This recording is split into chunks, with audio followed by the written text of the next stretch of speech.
దేవునికి స్తోత్రం. మీ అందరికీ నా హృదయపూర్వక వందనాలు తెలియజేస్తున్నాను.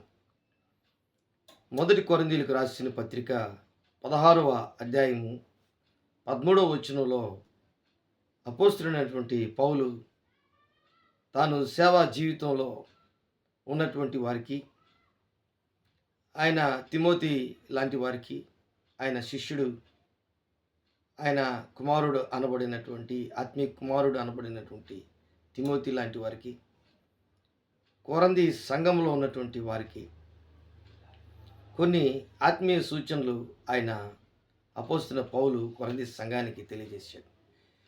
అవేవి అనగా 13వ వచనం, మొదటి కొరంథీయులకు రాసిన పత్రిక 16వ అధ్యాయం 13వ వచనం, మెలకువగా ఉండుడి. రెండవదిగా విశ్వాసమందు నిలకడగా ఉండుడి, పౌరుషము గలవారై ఉండుడి, బలవంతులై ఉండుడి, మీరు చేయి కార్యములన్నీ ప్రేమతో చేయుడి. ఇది చాలా ముఖ్యమైనటువంటి ఆధ్యాత్మికమైనటువంటి ప్రయాణంలో వారి సేవా పరిచర్యలో వారు వారికి ఉండవలసినటువంటి గొప్ప ఆధిక్యతలు, వారికి ఉండవలసినటువంటి ప్రమాణాలు, వారికి ఇచ్చినటువంటి దేవుడు సూచనలు, వారికి ఇచ్చినటువంటి ఆత్మీయంగా వారు సంపాదించుకున్నటువంటి విషయాలన్నీ కూడా తన శిష్యులైనటువంటి దేవుని బిడ్డలకు అపోస్తున్నటువంటి పౌలు కొరింథీ సంఘంలో చెప్తున్నాడు. ప్రార్థనలో మెలకుగా ఉండాలి, విశ్వాసమందు నిలకడగా ఉండాలంట. అంటే వారి జీవితం, వారు నిద్రపోతున్నను మేలుకొని ఉన్నను ఆత్మీయంగా ఉండడమే మెలకుగా ఉండడం.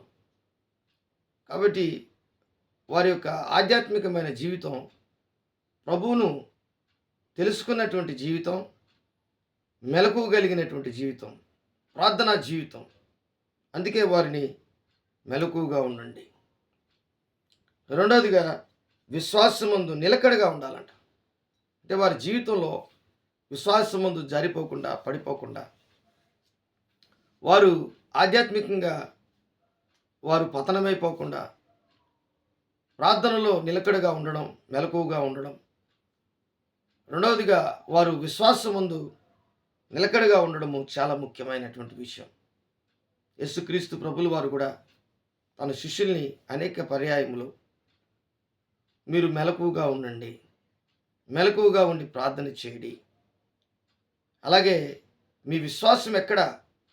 అల్ప విశ్వాసులరా, ఎందుకు మీరు సందేహపడితిరి? మీ విశ్వాసమే మిమ్మల్ని నిన్ను స్వస్థపరచును.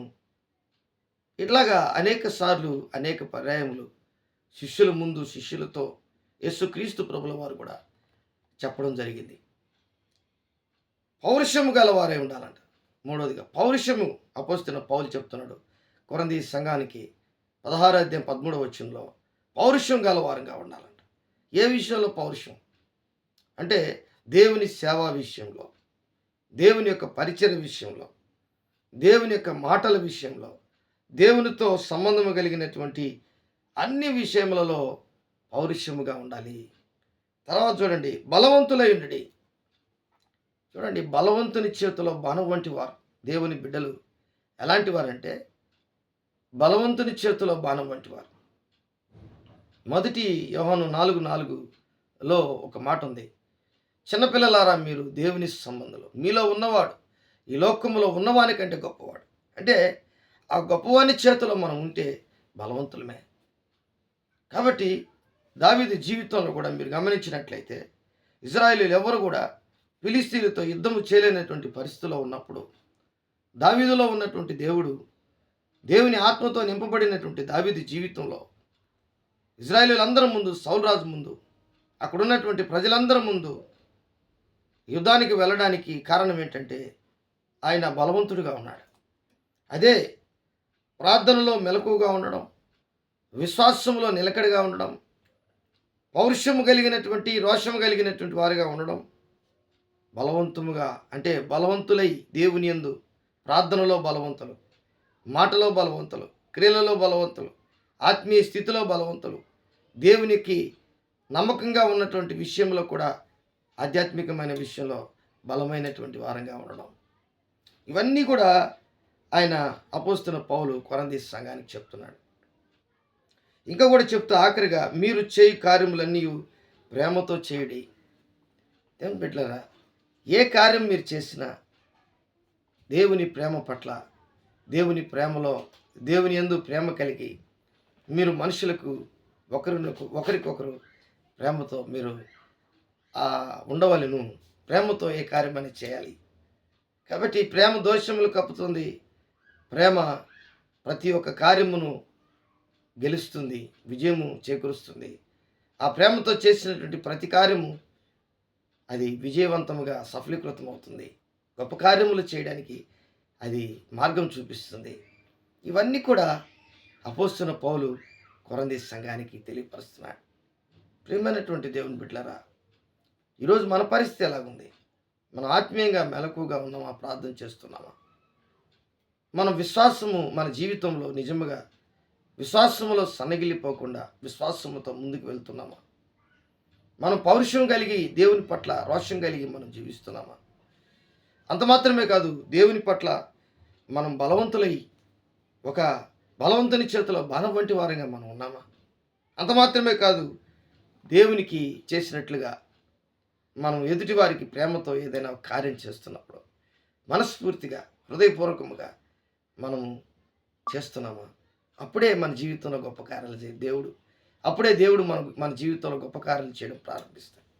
కాబట్టి ఈరోజు ఇవన్నీ మనకు కూడా, నాకు మన మన మన జీవితంలో విశ్వాసి, ఒక క్రైస్తవుడు, క్రీస్తుని కలిగినటువంటి వ్యక్తి, ఆత్మీయమైనటువంటి జీవితం కలిగినటువంటి వ్యక్తి ఇలా ఉండాలి అని అపోస్తున్న పౌలు రోమా సంఘానికి కానీ, కొరంథీ సంఘానికి కానీ, ఆయన వెళ్తున్నటువంటి ప్రతి సంఘానికి కానీ ఇలా చెప్పడం ఎంతో ముఖ్యమైనటువంటి విషయాలుగా మనం భావించాలి. కాబట్టి ఇవి మన జీవితంలో కూడా మనము కూడా మెలకువగా ఉండే ప్రార్థన చేయడం, మనము బలవంతులుగా ఉండడం, పౌరుషంగా ఉండడం, విశ్వాసములో నిలకడగా ఉండడం, ప్రేమతో మనం మంచి కార్యాలు చేయడం, ఇవన్నీ మనం నేర్చుకుంటున్నాం. కాబట్టి అందును బట్టి దేవునికి స్తోత్రం. దేవుడి వాక్యాన్ని దీవించి ఆశీర్వదించును గాక. ప్రేమ నమ్మకం కలిగినటువంటి నా యేసయ్య కూడి వచ్చినటువంటి ప్రతి బిడ్డను ఎవరైతే ప్రభువా ఈ వాక్యం విని అర్థం చేసుకొని నేను కూడా ఇలా ఉంటే అపోస్తలుడైన పౌలు ఆ కొరంథీ సంఘానికి చెప్పినట్లు నేను కూడా నా కుటుంబంలో, నా సంఘములో, నా బిడ్డల మధ్యలో, నా ఇరుగు పొరుగు వారి మధ్యలో నేను అలాగుంటే గొప్ప కార్యములు దేవుడు నా జీవితంలో కూడా చేస్తాడని అర్థం చేసుకున్నటువంటి వారిని దేవా మీరు దీవించి ఆస్వాదించమని నజరేయుడైన యేసు నామములో అడిగి వేడుకుంటున్నాను తండ్రి. ఆమేన్, ఆమేన్.